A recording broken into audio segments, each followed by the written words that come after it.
enrichir le conseil par la recherche et réciproquement. Bonjour Nicolas Monomakov. Bonjour Jean-Philippe. Nicolas Monomakov, vous êtes président fondateur d'M&M Consulting. Très souvent, débat très récurrent, finalement la recherche ça sert à rien.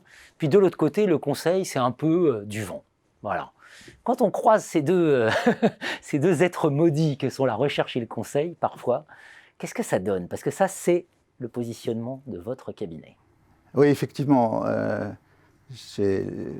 Pour l'anecdote, mon premier salarié était un chercheur et j'ai créé M&M, méthode nouvelle de management, pour accompagner les transformations des organisations en essayant d'avoir des choses robustes, transmissibles et qui montent en généralité.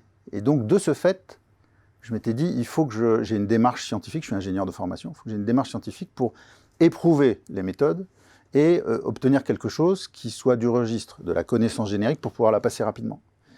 Et ça a été la démarche du cabinet. Et depuis 18 ans maintenant, on fait de la recherche appliquée au management et on introduit des problématiques issues de nos missions de conseil dans la recherche.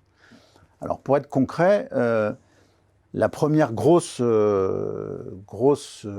opération, c'était un projet ANR qu'on a gagné, qui s'appelait Pilote 2.0 et dont l'objectif était de mettre au point un système de pilotage qui soit enrichi et approprié par les collaborateurs, de manière à ce que ça devienne leur outil de travail et non pas quelque chose qui soit imposé, mais aussi qui s'enrichisse des pratiques des collaborateurs.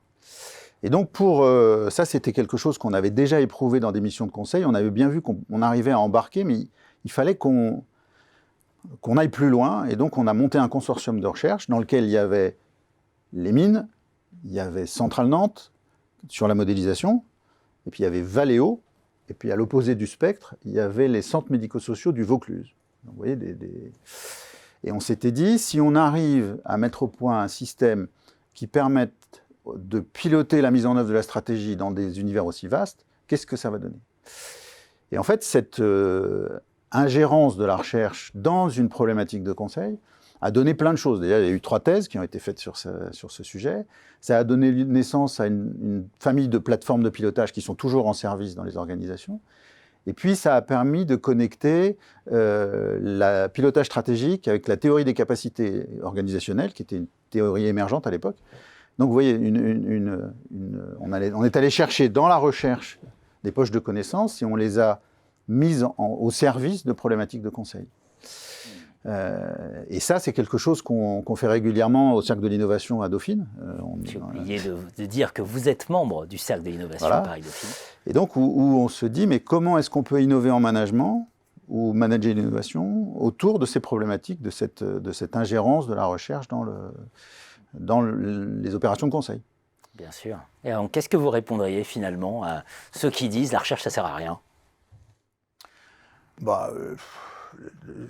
Je pense qu'il n'y a pas grand-chose à répondre à une assertion aussi directe. Que la recherche soit difficile à intégrer dans un cycle business, c'est évident. Et que les cycles business soient difficiles à intégrer dans la recherche, c'est également évident. Un de nos gros chantiers, ça a été de réconcilier les rythmes, les temporalités. Mais une fois qu'on fait ça, d'abord la recherche produit, et il y a des choses qui sont sous réserve que ce soit accessible, ce qui n'est pas toujours le cas, mais on peut s'habituer. On peut aller les chercher et regarder ce que ça donne. Et puis aussi, on peut apporter à la recherche des problématiques que, par dépendance de sentier, ils n'iraient pas chercher. Si vous réfléchissez, par exemple, sur la gouvernance des données, sur le pilotage stratégique, c'est des choses qui sont à mi-chemin entre les sciences de gestion, l'informatique, les mathématiques et un peu la sociologie, ou enfin des choses qui relèvent du comportement. Et si on veut que ça marche, on ne peut pas éliminer ça. Donc on devient un hub, je ne vais pas dire un cluster en ce moment, mais un hub de recherche où des disciplines différentes. Là, il y avait le CGS des mines avec l'IRSIN de Nantes, qui était une unité de gestion avec une unité de modélisation, qui ont travaillé sur des problématiques de pilotage. Donc la recherche, c'est très utile, à condition qu'on arrive à aller la chercher ou qu'elle se mette à la portée des praticiens. Et puis les praticiens peuvent aussi apporter aux chercheurs des problématiques, à condition qu'ils soient capables de sortir de leur académisme en se disant « tiens, ce biais-là, voilà ». Et c'est ce que j'ai trouvé avec mes partenaires de recherche depuis plus de 15 ans.